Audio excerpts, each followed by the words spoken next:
1947 भारत का विभाजन हो चुका था। एक नवाब रातों रात पाकिस्तान के लिए रवाना हो गया और अपने साथ साथ ले गया करोड़ों का खजाना, सैकड़ों कुत्ते और शाही सामान। लेकिन कराची के एयरपोर्ट में जैसे लैंडिंग हुई तो पता चला कि उसने अपने 2 बीवियां छोड़ दी हिंदुस्तान में ही। आखिर कौन था ये नवाब और किस लिए ये भारत के विभाजन के बाद ही चला गया पाकिस्तान?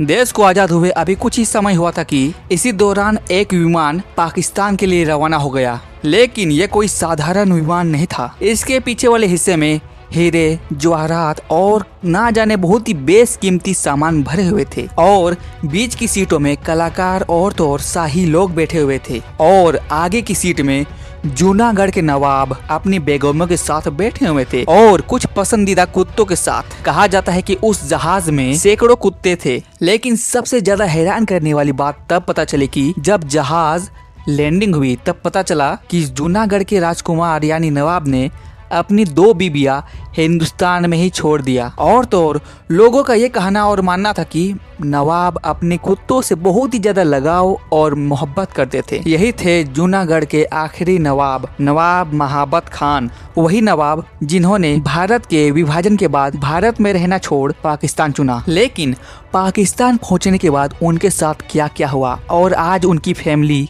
कहाँ पे है और किस हालत में है, यही इस कहानी का सबसे दिलचस्प हिस्सा है। महाबत खान अफगानिस्तान के बाबी कबीले से जुड़े हुए थे। इनका परिवार मुगलों के समय में भारत आया था और धीरे धीरे गुजरात के काठियावाड़ी क्षेत्र में प्रभावशाली हो गए। जूनागढ़ समंदर के किनारे ही था, जिसके कारण व्यापारी उसके पास आते और जाते और इसी के कारण जूनागढ़ का नाम और ज्यादा प्रसिद्ध होने लगा। लेकिन नवाब साहब को राजकाज से ज्यादा अपने कुत्ते और शाही जीवन बिताने में शौक था। ज्यादातर प्रशासन उनके दीवान संभालते थे।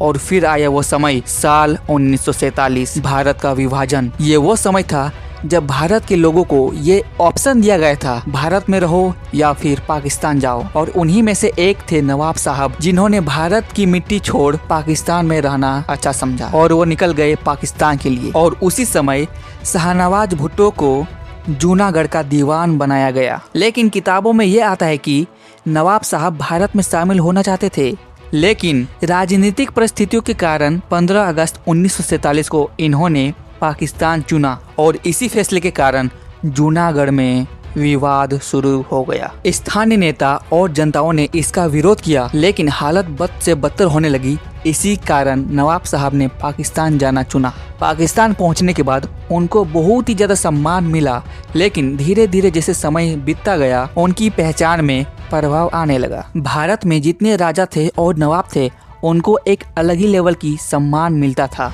लेकिन पाकिस्तान जाने के बाद नवाब साहब ये महसूस करते हैं कि पाकिस्तान में उनका कोई वैल्यू नहीं। नवाब साहब सोचते थे अगर नवाब भारत में रहते तो उन्हें बड़ी आर्थिक सुविधा मिलती और साथ ही साथ सारी सुविधा भी। लेकिन पाकिस्तान उन्होंने चुना और यही उनकी सबसे बड़ी गलती थी।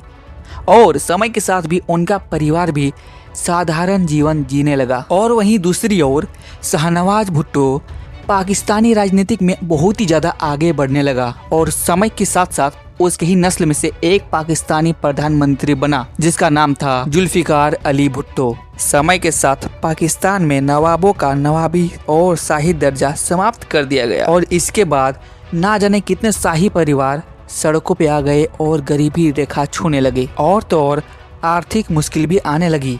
जूनागढ़ के नवाबों की आने वाली नस्लों से इंटरव्यू जब लिया गया और उनका फैसला बहुत ही ज्यादा अफसोस वाला था। आज ये कहानी इतिहास के सबसे अनोखे और भावुक कहानियों में से एक मानी जाती है। एक ऐसा फैसला जिसने पूरी शाही परिवार की जिंदगी बदल दी।